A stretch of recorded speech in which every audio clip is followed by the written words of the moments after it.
জয় মা ভবানী। আমি প্রশান্ত শাস্ত্রী। আজকে আপনাদের কাছে এসে গেছি গোমতী চক্রে বাসনা পূরণের তৃতীয় পর্ব নিয়ে। এই তৃতীয় পর্বে এখন আমি দুটি টোটকা নিয়ে আলোচনা করব। এখন বলি যে গোমতী চক্র বিভিন্ন কাজে বিভিন্নভাবে ব্যবহার করা যায়। এখন প্রথম টোটকাটি হলো, যে সমস্ত বাড়িতে মনোমালিন্য বা ঝগড়া লেগে থাকে, বাড়িতে সুখ বিনষ্ট হয়ে যায়, তারা 11টি গোমতী চক্র নিয়ে একটা লাল কৌটোর মধ্যে ভরে বাড়িতে রাখলে অবশ্যই বাড়িতে সুখ শান্তি বৃদ্ধি পায়, মনোমালিন্য দূরীভূত হয়ে যায়।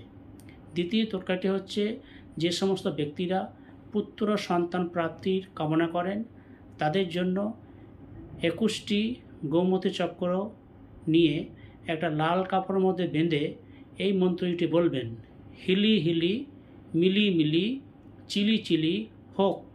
এই মন্ত্রটি 5 বার বলে কোনো পুকুর বা নদীতে বিসর্জন দিলে অবশ্যই পুত্র সন্তান প্রাপ্তির সম্ভাবনা বাড়ে। এই টোটকাটি আপনারা করবেন।